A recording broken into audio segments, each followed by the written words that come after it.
Hi guys. Sorry, I'm in bed. I'm being a slob as it snows super hard outside, so I apologize for that. Today for our roundtable on improvisation, I have the section that is critique, which I actually have a lot of critiques today, which is really nice. I'm going to kind of answer the questions in order, but I don't think all of them apply because this isn't like a traditional study per se. It's more of what I considered like an elaborate lit review that brought in some of his own like experiences. There's not really like a argument research question methodological framework per se. But anyway, I will dive into my questions. So the first one is discuss the strengths and weaknesses of the piece. So I picked two strengths and two weaknesses. The first, I really liked his use. First strength is I really liked his use of the word jamming in a new sense. It's such a nice common word that people already have like an established definition for, and he really brought this word into a new context and used it really well, gave some good definitions, which leads me to my second strength of the piece is that his breakdown of the four characteristics of jamming. He has a nice defined list, and then he kind of goes into detail on each of them with examples from both sports, his own life, from music, from a lot of different areas that kind of give it this broad context and this broad usage, which I thought was great. For weaknesses, I thought that Eisenberg did a great job identifying the two potential biases, and I thought that was awesome. I think a lot of pieces should have that, and it's oftentimes missing when you kind of don't acknowledge your implicit bias or whatever the biases may be. That being said, I don't think he did a good job defining either bias. They both have nice summaries at the end once he goes through all of it, but I didn't really get a clear sense of just how either of these biases impacted his study, other than those short summary paragraphs. He used a lot of block quotes and brought in some theories that I didn't really understand their usage, and I thought it kind of was nice to include but not fully formulated that he really could have done. Also at this point I found myself questioning, are these biases a lit review? What's going on here? It was here that I thought it started to like question what exactly the course of this piece was going to be. And that's my other large weakness, is kind of like an overall weakness. I was 8 pages in at this point, and I couldn't really define an argument.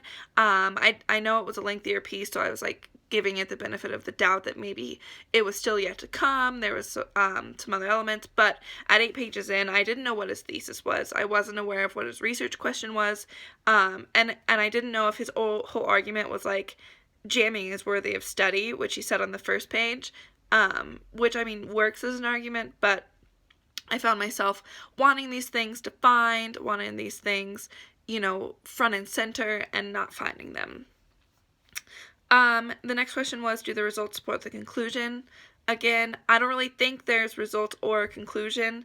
It doesn't necessarily apply to a piece like this, but I think that you could make the argument that the examples that he uses, his own, the sports references, the musical references, certainly make me think that there is, some examples that support his conclusion that jamming is an integral part of organizational communication and that it's worthy of study, which I really think is what the point that he's trying to make here.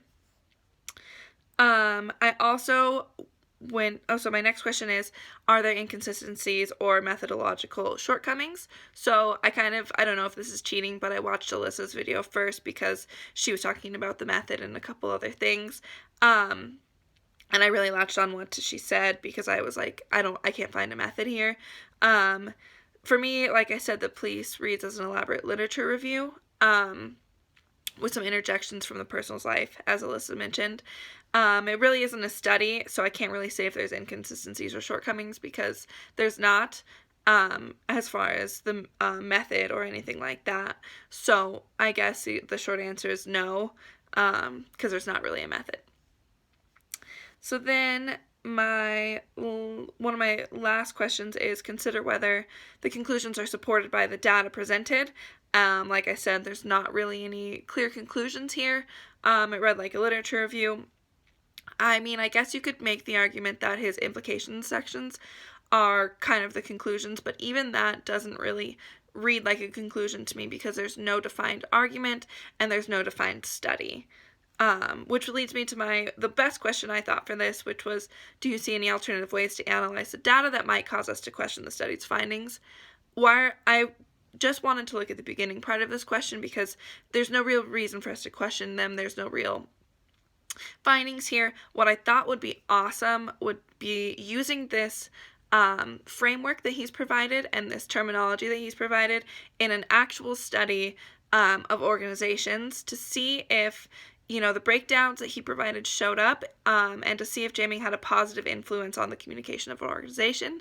I think this would find a nice home in that kind of a study, and some nice background and framework to kind of make this into a bigger thing, give it those conclusions I thought it was missing, give it that kind of framework and the research question and those things that I thought, kind of fell short here. So yeah, that's what I thought about today's piece. I look forward to seeing your responses as well. Thanks, Alyssa. I kind of poached yours a little bit on the method section, but I think it worked nicely.